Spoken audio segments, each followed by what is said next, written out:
In this next video, we're going to move on with beginner topics for Bitwig, and we're going to focus on some more different stuff about devices and the clip launchers of the second sequencer. Okay, so I'm back where we were before with this simple project. First thing I'm going to do here is I'm going to go up to this top instrument track. If you don't have an instrument track, you can just click this button. I'm going to go to this instrument track. I'm going to go double click it to make sure the device browser is there. And I'll click that plus sign. Going to make sure I'm in Bitwig. And instrument is selected. And I'm in presets. I want to be in devices.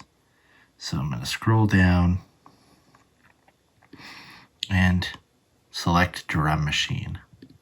So the drum machine is a really interesting device. It lets you store a bunch of different instruments in these slots.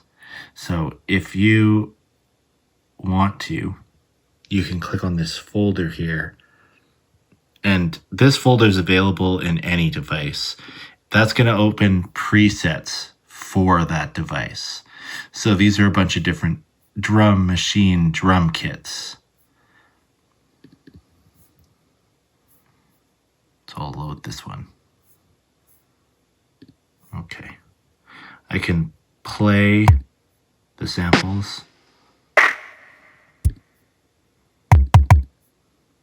Okay.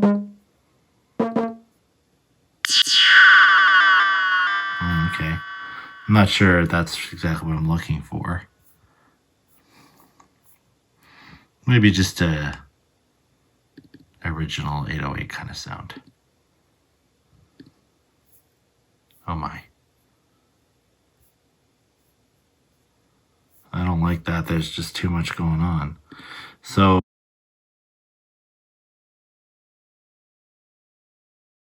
what I'm actually going to do, I'm going to delete that. I'm going to go back to devices in Bitwig, and I'm going to open the drum machine, and I'm going to go over to the sample browser here. Going to delete that. I don't want there to be any selections. I'm just going to search kick. And now I have a bunch of kick sounds. I like that one. I'm going to drag that right here. So now it's put the sampler instrument in here, in this slot. Now I'm going to go and I'm going to push clap, type clap.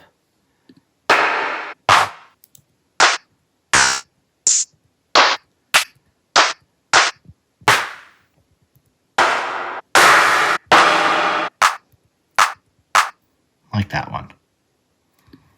I'm going to put that here.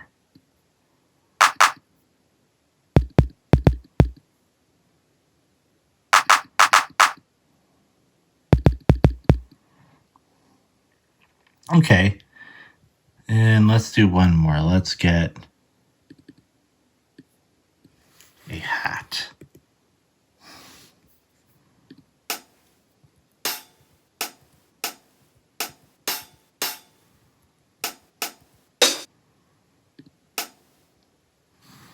I'm going to hold Command to select a couple.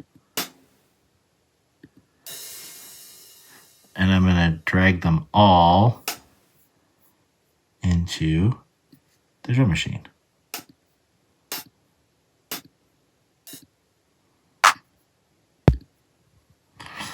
So I'm going to make sure I have this selected, red, and I'm going to put cap locks on, and I'm going to play the keys.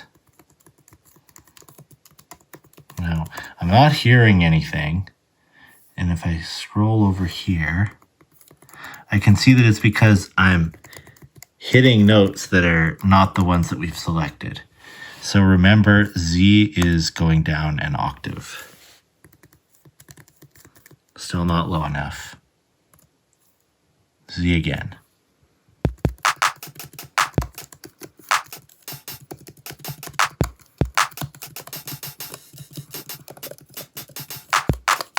So now I can play in those notes. What I'm actually going to do is do the old double click in the empty area trick. And I double click that clip. And now in the MIDI editor, we actually have names of all those. So rather than being able to input different notes and make melodies or chords, we have this set up to be a drum machine. So I'm just gonna write in this clip.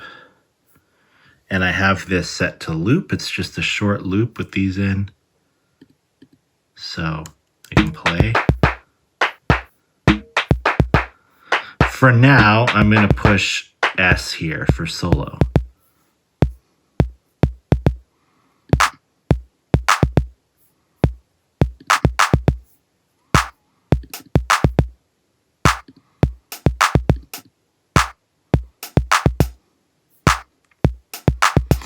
So I just want to repeat that. So I'm going to drag over these two and do the old familiar shortcut, Command D, Control D if you're on Windows, and I will duplicate that.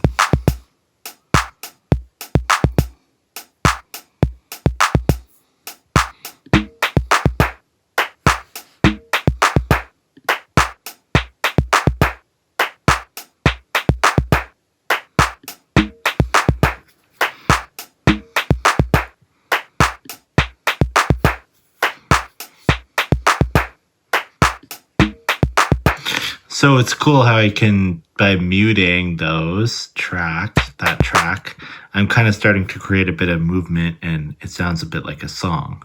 So a neat thing that we can do in Bitwig is we can open up this other sampler that we hid before. And what we can actually do is drag clips from here into here.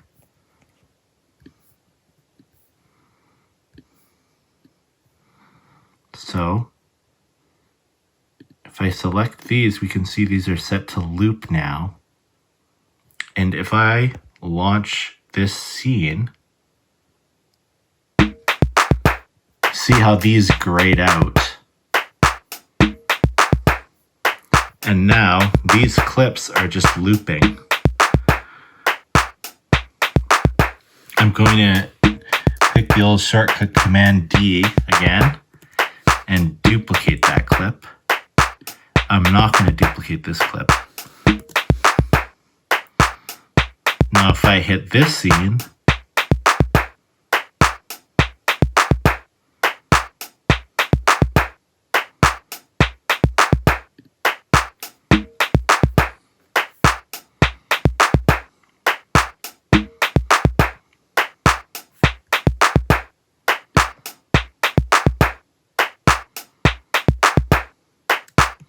I'm also going to just duplicate this and play this scene.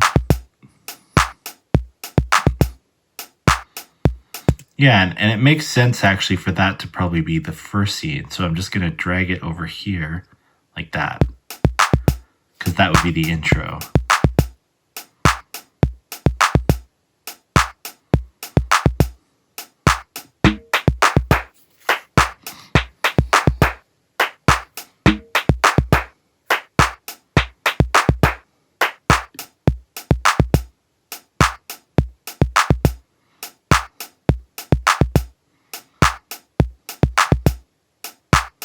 So something that I'm going to recommend everyone do now is check this out.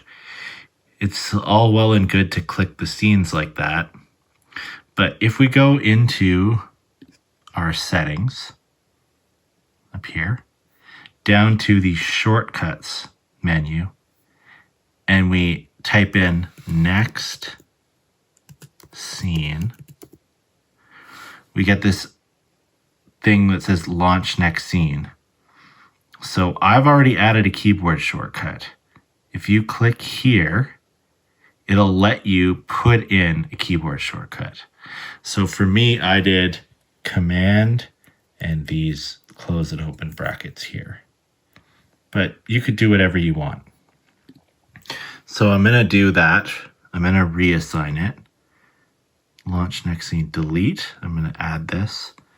Command says that there now. Push add, and I'm going to replace next with previous scene here to bring up previous scene.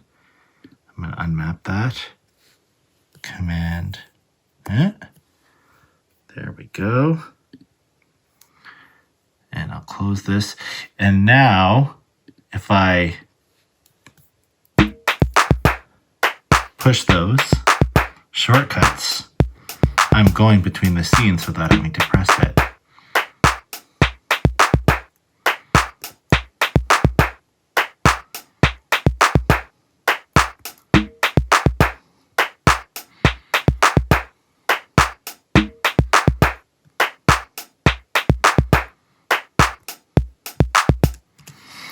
So I'm going to scroll over a little bit because this is all here, this stuff that I originally made. I'm going to scroll over farther in the project. Doesn't really matter how far. I'll just go here and I select here. So I'm starting here to this blue line is where we're going to start when we start playing. And I'm going to push record now. And I'm going to zoom out here, grabbing the top, pulling so we can see farther away. So I'm just going to have this scene selected. So when I push play, we're going to start and watch what happens now that I have record enabled there. So what's playing here is being recorded into here.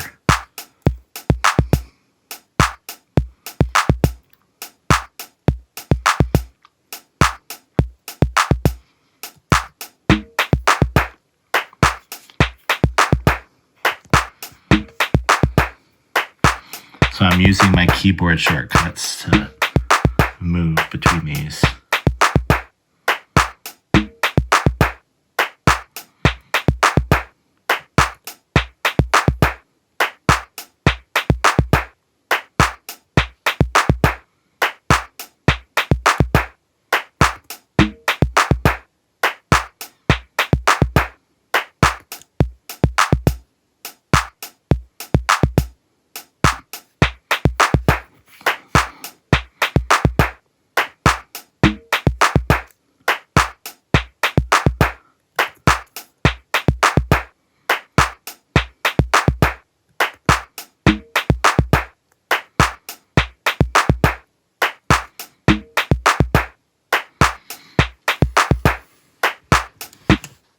So now I stopped it. And so that's really cool. Everything we did by going through these different scenes that we've created was recorded into this view here. So now the trick is you can see this is there, but it's grayed out. This stuff looks in focus and dark, but this stuff is kind of grayed out. So if we click on, say, one of these, that's going to make it so that this is not grayed out anymore. For this track, we're playing what's here. For these, we're still looping.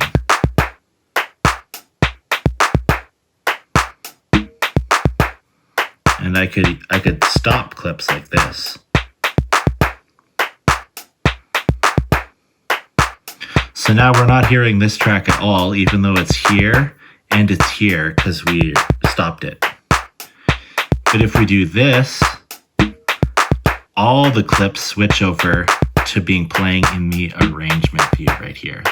So this is a clip launcher arrangement view.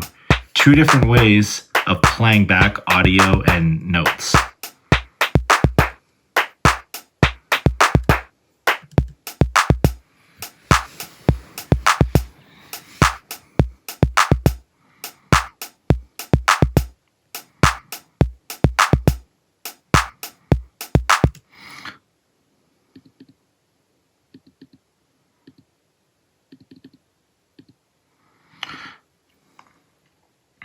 So now I have a recording here.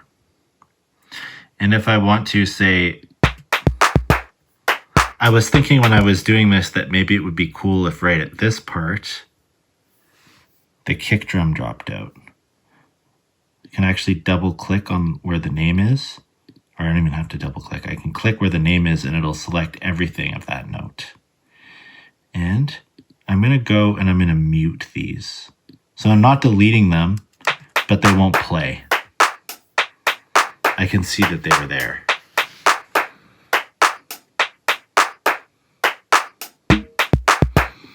And now what I'm going to do is I'm going to click right here and I'm going to go split. I could also do that with one of the tools, the knife tool. I'll just cut that right there. Now we'll push 1 to go back to the pointer, which is the same as selecting it here. So now that I have the pointer, I'll double click on this little slice that I made. And I'm going to, oopsie. I'm going to unmute those. So that's unmuted here, but that command is Option A. And that's a good keyboard shortcut to remember because that works with notes. It also works with whole clips. And it also works with tracks. So you could just totally turn off a track so that it stops making sound or using any processing power.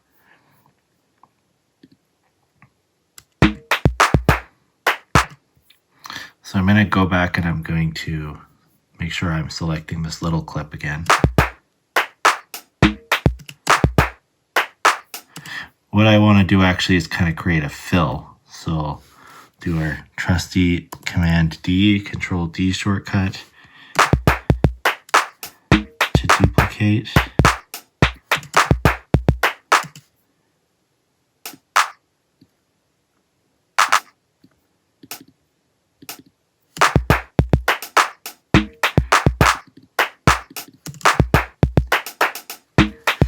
So that's just creating a little, variation right before the next part comes in.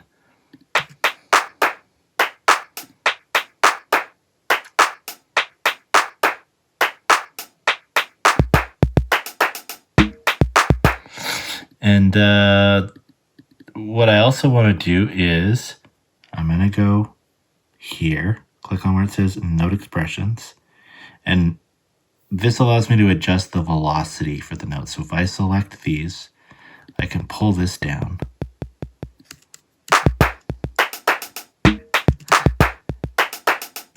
And that actually changes the velocity and the volume level playback. So the velocity in MIDI will not always work. The instrument you're editing needs to be set up to use velocity. Most will be, samplers will be by default. It's this control on the sampler here. So if I turn that up, that's the hat. Actually, what I want to do is select the kick. So I'm going to click in the middle here and that'll select the kick. I'm going to turn that up. So now it's more drastically affected by that velocity level that we set.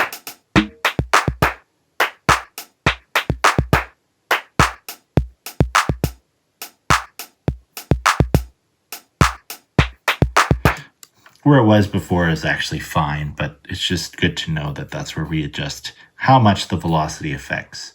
So I'm going to double click again on this clip. And I'm going to go back here. And I'm going to show you something cool you can do with the pen tool. If you have some notes selected, go to the pen tool by pushing 3. And you can actually draw a curve like that. And it's only going to act on the notes you have selected. If you go over here, it doesn't work when you have a selection. So if you go over here, now it's doing it on every note. So undo that. That's the benefit of when you go back to the selection tool. When you have notes selected specifically and you select the pen tool, you can draw a curve just for those notes. So I'm trying to do a little rising. Yeah, so it's a more dynamic fill. Okay, well, that's it for today. I'll be back with more on this. I'll be starting from where we left off next week. Thanks for watching.